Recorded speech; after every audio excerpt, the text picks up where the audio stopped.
For the last 500 years, the world's greatest empires have risen to unimaginable heights and then collapsed into dust. The Spanish Empire, the mighty British Empire, and the Soviet Union. Right now, in 2025, the US is following that exact same path, all because of one pattern: $37 trillion debt. It is more than almost any country in history. Every single day, the government spends far more than it earns. So how does it survive? By borrowing. Again and again, the US borrows money by selling something called government bonds. But fewer and fewer people want to buy them. Interest payments are exploding. Confidence is shrinking, not solving the problem, just pushing it forward. Different eras, different cultures, different rulers. Yet every single one of them followed the same hidden pattern. A pattern so accurate, so repeatable, it almost feels like fate.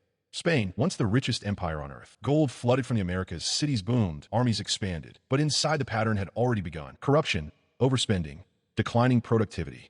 Stage by stage, Spain moved toward collapse. Within 80 years, they were bankrupt, and they never recovered. In 1914, after Spain fell, Britain took the throne of global power. The sun never set on British territory. The pound sterling was the global reserve currency. Industry, navy, money, half the world under its control. After World War II, the British Empire collapsed. Within 40 years, the empire was gone. In 1991, the Soviet Union rose fast and fearlessly. Nuclear weapons, global influence, satellites spanning the globe.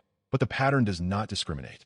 Once again, history repeated itself. By 1991, the once feared superpower dissolved overnight. Not because of a war, not because of invasion, but because the pattern had reached its final stage, the economic implosion. 3 superpowers, 3 complete collapses, all following the exact same pattern. You know what is more terrifying? The United States has already completed 5 of the 7 stages. And right now we are inside it. This is the story of how empires die. Each think they're different while the math say we are next, and it's happening faster than anyone can imagine. No empire that reached stage 5 has ever recovered. What it means when a superpower dies. Imperial collapse doesn't start with invasion or military defeat. It starts with economic exhaustion. The empire extends beyond its ability to maintain itself. U.S. military bases in 150 countries. Wars on multiple fronts. Promises it cannot keep. Debts it cannot repay. At first, the decline is invisible. The currency still works. The military still wins battles. The government makes promises, but beneath the surface, the foundation is cracking. Resources are misallocated. Productive capacity shrinks. The best and brightest leave. Then comes the acceleration. Allies start hedging. Enemies test boundaries. Trade partners seek alternatives. The reserve currency status erodes, and suddenly the advantages that made you powerful become vulnerabilities. Your currency, once in demand, come back home. Your military, spread across the globe, becomes unsustainable. Your promises, once guaranteed by strength, become empty words. That's what happened to Spain, Britain, and the Soviet Union, and it happened because they made exactly the same decision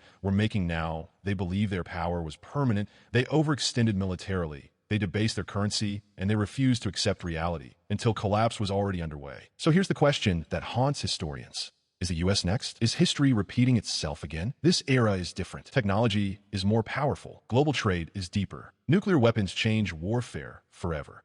These might protect nations or make collapse faster than ever before. The ending is unknown.